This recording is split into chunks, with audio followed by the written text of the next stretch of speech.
Любовта на Иско и Стефка е като тиха приказка, която се разказва на нездуми, с погледи и усмивки и споделени мигове. Тя е силна, истинска и устойчива от онези редки неща, които правят света по-красив.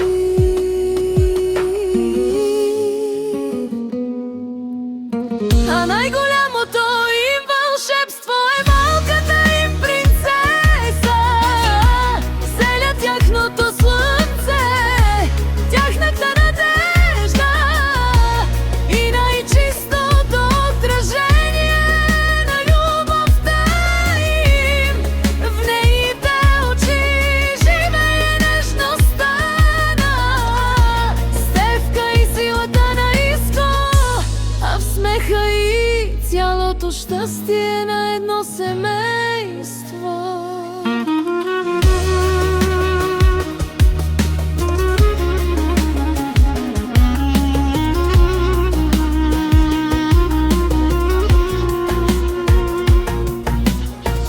Нека винаги вървите заедно,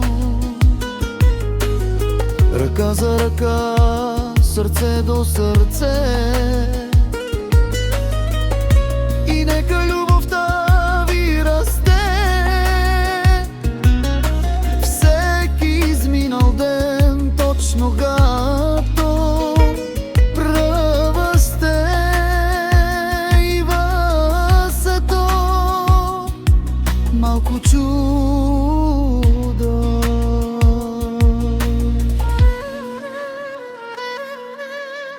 А най-голямото им вълшебство е малката им принцеса. Вселя тяхното слънце, тяхната надежда и най-чистото отражение на любовта им. А в нейните очи живее нежността на Стефка и силата на Иско, а в смеха и цялото щастие на едно семейство.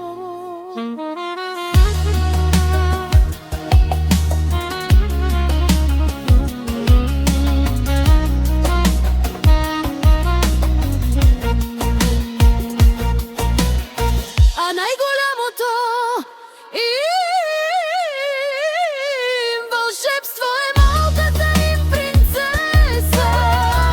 Вселя тяхното слънце, тяхната надежда и най-чистото отражение на любовта им. В нейните очи живее нежността на Стефка и силата на Иско, а в смеха и цялото щастие на едно семейство.